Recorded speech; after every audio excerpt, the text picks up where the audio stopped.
No próximo dia 4 de fevereiro, eu e a Meire completaremos 20 anos de casamento. Próximo dia 4 de fevereiro. E eu pedi licença para ela para contar para vocês como foi que eu a pedi em casamento, ou como começou o pedido de casamento. Eu e a Meire estudávamos na USP, eu Sociologia, ela estudava História naquela época. Nós estávamos no ônibus, retornando da USP, e começamos a conversar sobre planos para o ano seguinte, planos para o próximo ano. E a conversa foi caminhando e a certa altura eu disse para ela que eu gostaria de me casar com ela no ano seguinte.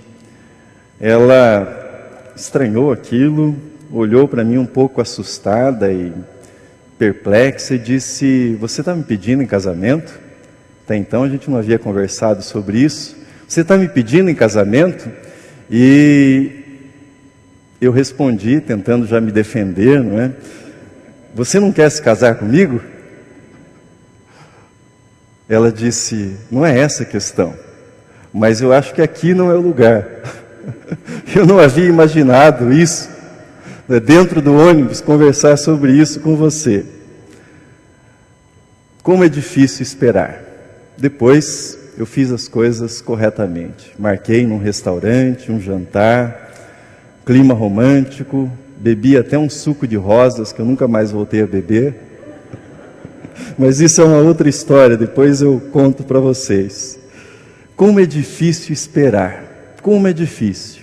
Seja um namorado que está ansioso para pedir a namorada em casamento, seja alguém buscando um emprego que está esperando por uma entrevista, ou alguém empregado que está esperando por uma promoção, seja um paciente esperando pelos resultados de um exame, como é difícil esperar.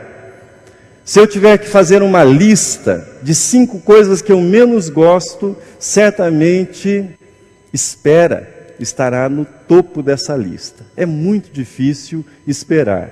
Nós aprendemos ao longo da vida a esperar, mas nós lidamos sempre com muita dificuldade com as esperas. Ao longo da vida nós vamos aprendendo, mas ninguém naturalmente nasce vocacionado para ser uma pessoa que gosta de esperar. Alguns são um pouco mais pacientes, outros um pouco mais impacientes, mas é da natureza do ser humano uma impaciência diante da espera. Esperar é sempre algo difícil. O tema deste mês, esperas. O que você faz quando não pode fazer nada? Este é o tema da série deste mês. Um dos principais benefícios da espera, quando você precisa esperar algo e não pode mais interferir no andamento daquilo que você está esperando, um dos grandes benefícios da espera para o cristão é o aprofundamento da sua vida de oração, da sua experiência com a oração, o que significa orar, o que significa conversar com Deus, como a oração funciona na sua vida. Esse é um dos grandes benefícios, se não o principal, de um tempo de espera. A oração modifica o modo como nós esperamos por algo. E por sua vez, a espera também modifica o modo pelo qual nós oramos, intercedemos junto a Deus. A verdade é que ninguém sai de um período de espera do mesmo modo que entrou. Nós somos modificados por esse tempo de espera, esse tempo em que aguardamos que alguma coisa ocorra na nossa vida. Quero tratar com você do seguinte tema: Deus, o tempo e a oração. Como é que esses 3 assuntos estão relacionados quando nós estamos esperando por algo na nossa vida? Veja comigo, 1 Pedro capítulo 3, versículo 8, nós temos o texto na tela. Diz assim: "Há todavia uma coisa, amados, que não deveis esquecer, que para o Senhor um dia é como 1000 anos, e 1000 anos como um dia." Nós, seres humanos, vivemos na dimensão do tempo. Deus é o Criador do tempo. Nós vivemos um dia por vez, um dia a cada vez. Deus tem todo o tempo em suas mãos, Ele é o Senhor do tempo. Um dia é o tempo que a Terra leva para fazer a rotação no seu próprio eixo. 365 dias é o tempo que a Terra leva para fazer uma volta completa ao redor do Sol, e nós chamamos isso de ano. Nós vivemos nessa dimensão, na dimensão dos dias, na dimensão dos anos. Nós vivemos um dia por vez, um ano após o outro, mas Deus tem de uma só vez diante dele, como no texto que nós acabamos de ler, todos os anos, todas as eras, todos os séculos. Deus enxerga o quadro inteiro. Nós estamos vivendo minuto a minuto, segundo a segundo, mas Deus tem todo o quadro diante dele de uma só vez. Se você é do tipo de pessoa que apenas ora e não se inquieta, não tem dilemas, preocupações sobre como funciona a oração, parabéns. Talvez essa mensagem não vá ajudá-lo muito, espero que não o atrapalhe.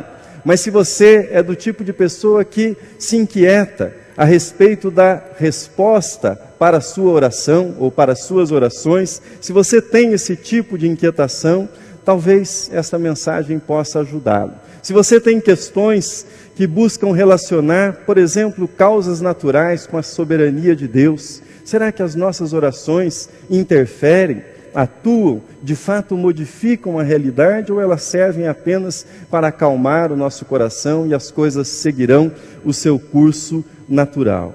Nós temos alguns dilemas intelectuais que embaraçam a nossa vida de oração.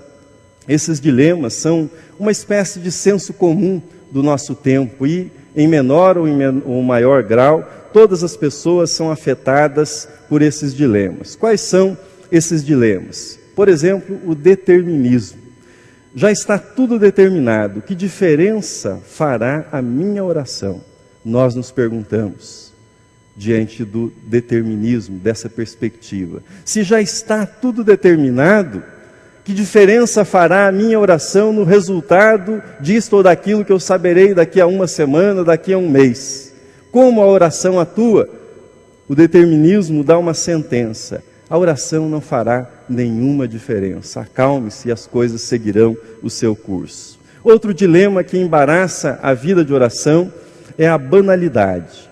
Imagine orar se eu faço determinada viagem ou não, orar pedindo a bênção de Deus para determinada viagem que eu farei, quando há tanta gente passando fome. Imagine orar pedindo a direção de Deus para uma determinada decisão no trabalho, quando há tantas pessoas enfermas gravemente, algumas com enfermidades terminais. Afinal de contas, muitas orações acabam soando como banais diante do sofrimento do mundo, de todas as tragédias que se abatem sobre as pessoas. O raciocínio desse argumento da banalidade é o seguinte: Deus tem coisas mais sérias para se preocupar do que com a sua vida. E quando isso se instala no coração do cristão, ele perde a motivação para orar, dizendo: esse assunto não é importante para Deus, por isso eu não vou levá-lo à presença de Deus. Terceiro item que embaralha a vida do cristão, a vida de oração do cristão, que o atrapalha, é a perspectiva do naturalismo. A oração parece uma perda de tempo, pois Deus criou o mundo, estabeleceu leis naturais, pôs o mundo para funcionar e daí em diante tudo funcionará de acordo com essas leis naturais. É como se Deus tivesse imposto a Ele mesmo uma ausência e o mundo funcionando livremente segundo as leis naturais, e Deus impôs a si mesmo um limite, a não intervenção. Logo, falar com Deus em oração, pedindo algo pelo qual você está esperando, seria uma perda de tempo. Essa posição também é conhecida na teologia como deísmo. Acredito que em cada uma dessas três questões levantadas, determinismo, banalidade e naturalismo, há seriedade. Já encontrei cristãos sérios que se debatem com um ou outro, ou com esses três itens na sua vida de oração. Eu mesmo tenho lutado com algumas delas em diferentes fases da minha vida, em diferentes momentos da minha vida. Mas há uma segunda questão que nós precisamos considerar. É a relação entre Deus, liberdade e oração. Esta compreensão de como a liberdade humana concedida por Deus está relacionada à oração, e como Deus, na sua soberania, trata esses dois temas, liberdade humana e oração, modifica completamente essa perspectiva pessimista, ou estas perspectivas pessimistas que eu apresentei a vocês há pouco. Deus, em seu amor soberano, decidiu na construção da história individual, ou seja, da sua história, e na construção das histórias coletivas, Deus, na sua soberania, decidiu levar em conta as nossas orações. Para que a sua história fosse escrita, a minha história, a história da humanidade, Deus incluiu a liberdade que se expressa por meio da oração. É difícil, é abstrato compreender isso. Vamos recorrer a dois teólogos, dois grandes pensadores do século XX, que, de certo modo, nos ajudam a entender como Deus é soberano e, ao mesmo tempo, a nossa liberdade, a liberdade que temos de orar, foi recebida por Deus, foi incluída por Deus na soberania. Veja a primeira citação de Karl Barth, teólogo do século XX. Assim diz: Deus não é surdo, Ele ouve. Mais que isso, Ele atua. Não atua da mesma forma se oramos ou não. A oração exerce influência na ação divina. É isso que significa atender às orações. O fato de Deus ceder aos pedidos dos seres humanos, alterando suas intenções em resposta às orações, não é um sinal de fraqueza, como se o plano de Deus fosse imperfeito. Ele mesmo, na glória de sua majestade e poder, quis que assim fosse. Quando Deus planejou, quando Deus criou o mundo, a sua vida, Ele incluiu as suas orações dentro desse plano. As orações que você faria muitos anos, séculos, milênios depois. Uma segunda citação, agora de C.S. Lewis. Assim escreveu C.S. Lewis. O evento, com certeza, já foi decidido. O evento, qualquer evento da sua vida, já foi decidido no sentido de que já o foi antes de todos os mundos. Entretanto, uma das coisas levadas em consideração ao decidi-lo, e portanto o que realmente levou ao seu acontecimento, pode ser justamente a oração que estamos fazendo agora. C.S. Lewis prossegue nesse texto, eu não continuei, mas ele diz: a oração que estamos fazendo agora, ou a oração que deixamos de fazer. Isso foi levado em conta quando Deus estabeleceu o plano para a sua vida, o plano para a nossa vida. Já se disse que é melhor ter uma pequena fé num grande Deus do que ter uma grande fé num pequeno Deus. Trago essas considerações sobre o tempo e sobre a soberania de Deus e a liberdade humana para que você possa vislumbrar a grandeza de Deus. E em contemplando a grandeza de Deus, você possa orar com mais fé, possa orar com mais confiança e possa saber que Deus decidiu incluir as suas orações, a liberdade que você tem para orar. Ele levou em consideração na composição da história humana também a sua vontade. E dentro da soberania dele, do poder dele e do amor dele, Ele respondeu a estas orações e responderá a estas orações no tempo histórico que nós conhecemos. À luz disso, vamos para o texto de Mateus que nós lemos há pouco. Esse texto mostra-nos o ponto fundamental da oração: relacionamento. A oração tem o propósito que estabeleçamos um relacionamento com Deus. E esse relacionamento é vital, é essencial para que nós permaneçamos em pé, fortalecidos, quando nós estamos esperando que Deus responda às nossas orações. Algumas coisas que nós aprendemos a respeito da oração nesse texto que nós acabamos de ler. Primeiro, insista no pedido diante de Deus. Foi Jesus quem nos ensinou isto. Veja os versículos 7º e 8º do texto que nós lemos. Disse Jesus: pedi e dar-se-vos-á, buscai e achareis, batei e abrir-se-vos-á. Pois todo o que pede recebe, o que busca encontra, e a quem bate abrir-se-lhe-á. Devemos orar até que Deus atenda ao nosso pedido, aos nossos pedidos, ou até que Ele mude o nosso coração para que oremos numa outra direção. Essa deve ser a nossa atitude. Jesus não está nos incentivando à obsessão com um determinado pedido, como se a nossa insistência pudesse curvar a vontade de Deus. Não é isso. O que Jesus está dizendo é: se algo é importante na sua vida, converse sobre isso com Deus. Fale com Deus, conte para Deus, diga para Deus aquilo que está no seu coração, que pesa no seu coração. Se isso é importante para você, será importante também para Deus. Ou Deus lhe dará aquilo que você está pedindo, ou Ele inclinará o seu coração numa outra direção e dará paz ao seu coração para que você continue esperando com paz. No reino humano, no nosso reino, no reino dos relacionamentos humanos, o ato de pedir é sempre um ato delicado. Existem pessoas que se esquivam por todos os meios de fazer pedidos a outras pessoas, e também há pessoas que fogem de pedidos, percebendo que a outra pessoa vai lhe pedir qualquer outra coisa, atende o celular, diz que foi chamado, mas foge de receber qualquer pedido. Por que isto ocorre?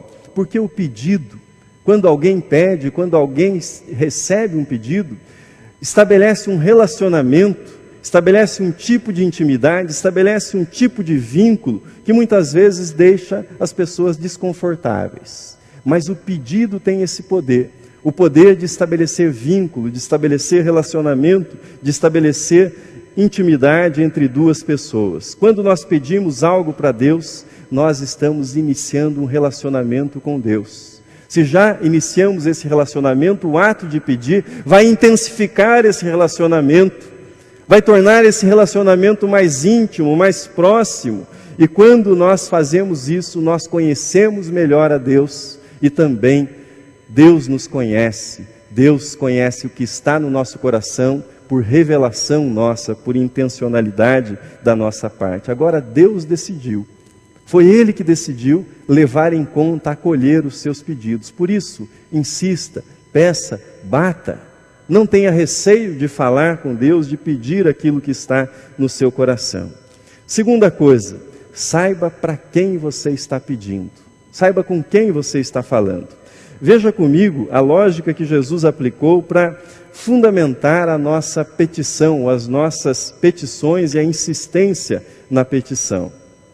Assim disse Jesus: ou qual dentre vós é o homem que, se porventura o filho lhe pedir pão, lhe dará pedra? Ou se lhe pedir um peixe, lhe dará uma cobra? E esta última parte, o versículo de número 11, eu tirei a interrogação, está com interrogação na nossa Bíblia, mas não é uma interrogação, é uma afirmação de Jesus. Ora, se vós que sois maus sabeis dar boas dádivas aos vossos filhos, quanto mais vosso Pai, que está nos céus, dará boas coisas aos que lhe pedirem.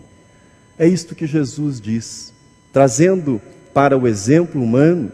Ele diz: os pais procuram atender os seus filhos. Os pais procuram oferecer o melhor para os seus filhos. Por isso nós nos espantamos quando um pai ou uma mãe maltrata, quando um pai ou uma mãe não age de acordo com aquilo que é a vocação da paternidade, a vocação da maternidade, ou seja, fazer o melhor para os filhos, querer o melhor para os filhos, oferecer o melhor para os filhos. Jesus aplica essa lógica à oração, dizendo: se vocês que são pecadores, que são ignorantes, que são imperfeitos, buscam fazer o melhor, Deus, o Pai Celestial, aquele que conhece vocês perfeitamente, que os ama de modo completo, Ele vai fazer também aquilo que é melhor para cada um de vocês. Pedidos de humanos para humanos são complicados. São complicados porque muitas vezes aquele que recebe o pedido não tem o poder de atendê-lo.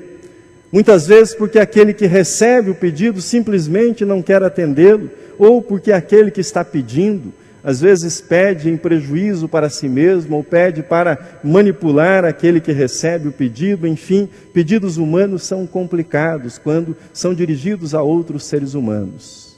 Mas Deus é o Pai Todo-Poderoso, e não só Todo-Poderoso, mas também amoroso. Por isso Ele conhece os nossos pedidos, Ele pode filtrar aquilo que nós pedimos e Ele responde segundo o seu amor e a sua soberania, porque Ele tem poder para fazê-lo.